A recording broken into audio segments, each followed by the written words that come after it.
Hari ini saya bahagia sekali dan saya nggak pernah meneteskan air mata seperti ini ya. Jadi lebay seperti ini. Tapi saya terharu gara-gara lagu saya banyak yang nyanyiin ya kan. Dan saya nggak nyangka ya kalau Cobra musik bisa profesional seperti ini gitu loh. Ini semuanya beliau nih. Bang Hijrah Bacan yang menyediakan hotel Ibis apa semuanya. Beliau nih semuanya. Jadi emang benar-benar dia tuh benar-benar ya udah nggak bisa ngomong lah saya. Ya, jadi artinya di sini ini khususan dari pada kami semua termasuk kami dari tim pembasmi ya, Perkumpulan Badan Advokat Solidaritas Masyarakat Indonesia. Ini ketua Dewan Etik ya, Dewan Etik ini ketua DPD DKI. Ini juga Kabak Perdagangan dan lain-lainnya. Semua ada Kabak Perdagangan, Pers, Paraka dan kawan-kawan semuanya. Jadi di sini saya bahagia sekali bersama pembasmi yang selalu setia menemani saya kemana saja. Dan akhirnya saya diproduksi oleh Cobra Musik ya, Cobra Entertain. Nah ini Cobra Entertain ini adalah label musik. Seumur saya jadi artis ya, seumur saya jadi seniman dari tahun 90-an, saya melihat ciri-ciri label musik yang akan besar, ciri-ciri manajemen yang akan besar adalah Cobra, seperti Cobra ini. Kalau dulu kan ada Falcon, Musika, nah sekarang Cobra nih, ya mudah-mudahan orang bisa melirik dan kalau mau rekaman ya di sini. Mau populer gitu. Kan hobi juga ciptain lagu segala macam, sudah berapa lagu yang sudah diciptain sendiri dan ini kan baru dikeluarin ya? Iya.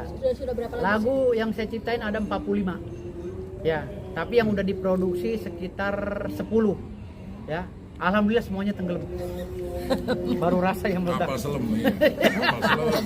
Iya kenapa yang lain pada meledak dari tahun 95 gue bareng Mas si Andri di Kedoya ya kan. Kita produksi Andri produksi dengan PH-nya dengan ininya Andri Sticky, gue produksi dengan produser gue sendiri. Ya lama-lama begitu. Andri meledak, gue mempem. Ya kan? Itu gue main lagi sama Charlie meledak, ya Allah. Berarti ini lagi tahunnya Bang Firdaus. Mudah-mudahan karena gue kan suka dengan angka 9 dan 2025 itu kan 09. Nah 09 itu kalau 2025 digabung semuanya 0 dan 9. Jadi mudah-mudahan nih tahun gue tahun keberkahan, tapi diawali dengan ujian ya, cobaan yang memang sangat dahsyat. Tapi gue nggak ego karena itu bukan apa-apa, ini secara nggak disengaja, tapi ini mempermalukan pengadilan juga. Jadi gue udah berkali-kali minta maaf sama Mahkamah Agung dan gue nggak pernah protes apapun, bahkan gue nggak pernah gugat, nggak pernah apa. Udahlah biar saja. Ada rasa penyesalan dengan tragedi kemarin? Tidak ada penyesalan karena gue kan lagi tugas. Ya gue dia berkaitan dengan kuasa. Gue tidak mencari pembenaran, jadi artinya di sini ya udahlah buat pendewasaan bersama. Dan toh gue abis Lebaran gue juga akan mengajukan sumpah ulangan gitu. Oke, bicara sumpah ulangan ini Bang, seperti apa sih sistemnya sendiri? Kan yang kita tahu kan memang bahasnya Abang kan sudah dibekukan ya, seperti itu. Apakah bisa memang pindah dari organisasi yang lama ke baru terus kemudian disahkan lagi? Seperti apa yang gue bilang, yang bisa memecat advokat itu hanyalah Pradi. Karena Undang-Undang 18 tahun 2003 dibentuk itu hanya untuk Pradi. Ya, single bar. Lalu pecah menjadi KAI tahun 2008, belum ada undang-undang yang terbaru, regulasi belum ada. Jadi, kalaupun ada 95 organisasi yang sudah terbentuk sekarang ini, hanya beberapa gelintir yang benar organisasi advokat, termasuk pembasmi, Perkumpulan Badan Advokat Solidaritas Masyarakat Indonesia. Itu sejajar dengan Pradi dan KAI. Karena izinnya adalah advokat. Jadi artinya di sini dari 95 yang terbentuk di Kemenkumham yang mengatasnamakan advokat, hanya beberapa gelintir yang benar-benar organisasi advokat, termasuk Lawyer Indonesia gitu. Jadi KAI, Pradi, Lawyer Indonesia, Pembasmi dan lain-lainnya ya silakan dikaji aja gitu. Jadi artinya di sini gue berterima kasih banget kepada Bapak Prabowo ya, pada Bapak Menteri Hukum Pak Yusril ya, Menkumham. Ini udah meloloskan organisasi advokat kita ya, Pembasmi, sehingga gue bisa berkarir lagi di dunia advokat dan gue bisa membantu lagi rakyat-rakyat yang membutuhkan perlindungan hukum gitu. Jadi artinya ya tadi gue bersyukur pada Allah SWT, bersyukur pada Pak Presiden, dan gue bangga menjadi orang Indonesia karena dilahirkan di negara yang dewasa dan sangat mengedepankan tempus liro gitu loh. Ewoh pakewohnya bener-bener gitu. Bang, biar nggak bias nih, Abang kan udah dibekukan sama yang organisasi lama, terus kemudian bikin sumpah baru. Sumpah baru yang di organisasi baru.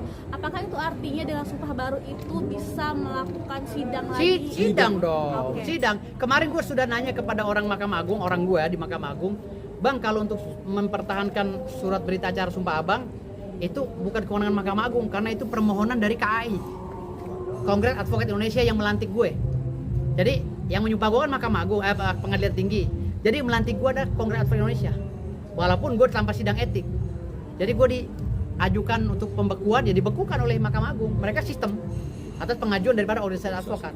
Nah gue ngajukan lagi dengan organisasi yang baru, gitu loh. Ngajukan sumpah. Sudah bisa per tanggal? Kemarin sudah masuk habis Lebaran, bulan Mei saya udah sumpah. Sudah disumpah. Udah sumpah lagi. Sudah ngurus ke PT. Udah semua. Udah semua. Semuanya satu paket. Udah semua. Oh, baru mau disumpah. Oh, berarti jadwalnya nanti Mei. Jadwalnya nanti Mei. Iya. Mei sudah disumpah dan gue akan undang dulu orang gue disumpah. Sudah mulai ada proyek-proyek, bukan maksudnya ada orang klien-klien yang datang ke abang untuk ditangani perkaranya lagi. Aduh, klien udah banyak banget. Apalagi gue udah punya pembasmi gini. Udah banyak orang yang pernah pengacara khususnya. Udah mulai banyak yang hijrah bergabung ke organisasi gue. Udah banyak banget. Nah ini salah satunya ibu pengacara sekarang jadi ketua DKI. Beliau kantornya di Wisma 46 ya. 165. Wisma 165 TB Simatupang. Beliau juga akan membesarkan pembasmi di wilayah DKI. Beliau ketua Ibu Ana apa namanya? Panjang. Hah? Jen Mesyah. Ibu Ana Jen Mesyah ini adalah ketua DKI kita.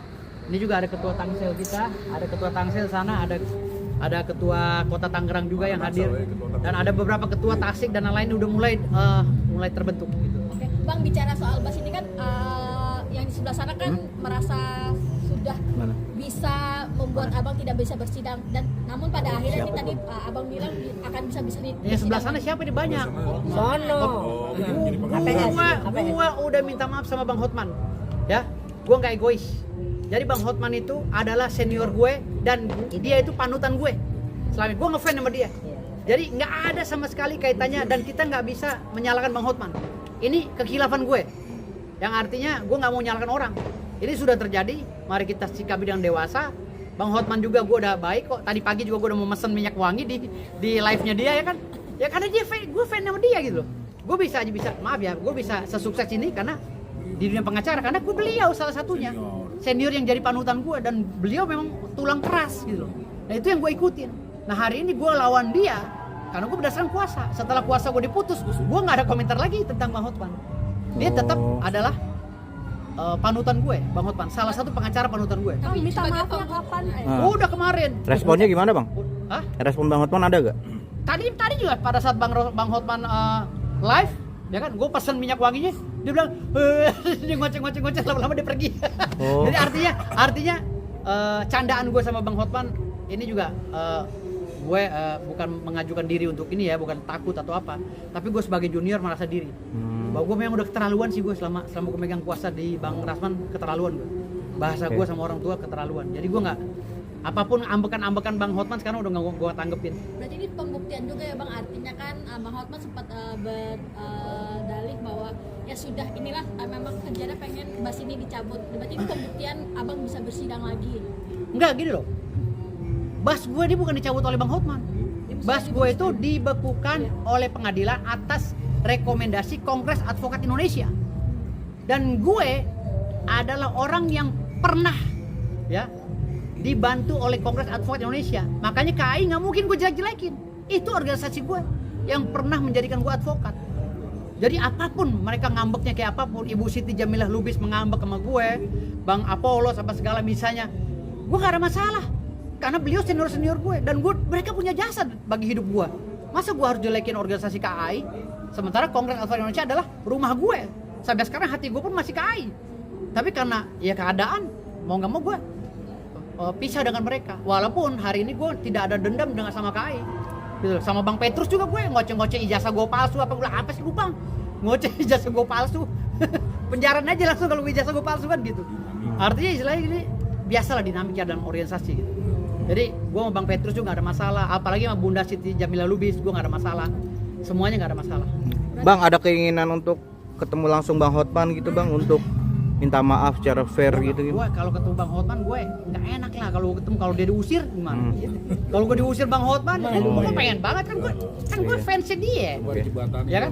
Gue mau ngefans sama Bang Hotman, gue mau ketemu foto bareng, masa gue ngajukan diri atau gue diusir? Malu gue. Ya. Sekarang kan gue udah nggak ada kuasa dari Bang Rasman, gue nggak ada urusan dengan Bang Rasman lagi. Kalau misalnya gue diundang Bang Hotman, gue berbicara bareng, ya gue sangat seneng orang gue ngefans sama dia, gue foto bareng Bang Hotman gitu loh. Berarti Rasman dan Hotman yang saat ini sedang panas, abang udah nggak mau tahu dong bang? Masa bohong, nggak ada urusan. Udah nggak mau tahu bang ya? Gue nggak ada urusan. Oke. Tapi bang, dengan Bang Hotman yang masih menyindir abang di media sosial mungkin ya, masih mengkaitkan abang di media sosialnya gitu. Udah enggak sih, udah enggak, beberapa hari udah enggak. Sebenarnya sih mungkin Rasman efek aja kalau gue. Kalau gue enggak ini, mungkin dia keselnya sama Rasman jadi gue kena. Bawa itu aja sih. Gak ada masalah. Gue sama Bang Hotman udah baik sekarang, diri gue ya udah baik. Terserah Bang Hotman itu menyikapi seperti apa.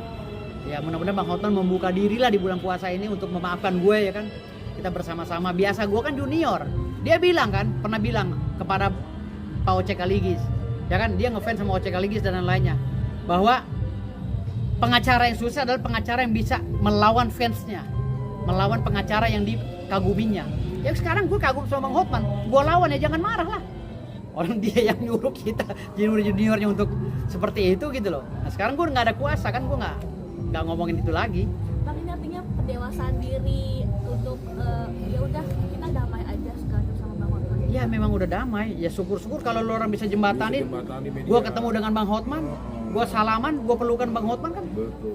Kan menyatukan manusia yang telah berpisah hatinya ya kan, hati dua perbedaan. Jadi kita satukan, kita islah. Gue salaman, gue minta maaf sama Bang Hotman secara langsung live. Itu lebih dewasa lagi. Ada yang mau sampaikan sama Bang Hotman secara langsung kalau nonton di sini? Iya, coba sampai. Ya mudah-mudahan ada waktu, mudah-mudahan Bang Hotman mau menerima gue suatu saat gue datang ke beliau, kita konferensi pers bersama. Ya layaknya manusia ya, semuanya punya hilaf dan dosa. Ya mudah-mudahan Bang Hotman mau menerima gue dan gue datang, gue rangkul, gue minta maaf sama beliau sebagai senior itu. Bukan berarti kita kalah, nggak ada kalah dan menang dalam menangani permasalahan, tetapi pendewasaan itu yang perlu kita bina gitu. Oke. Gitu. Oke. Ya. Thank you bang. Terima kasih bang.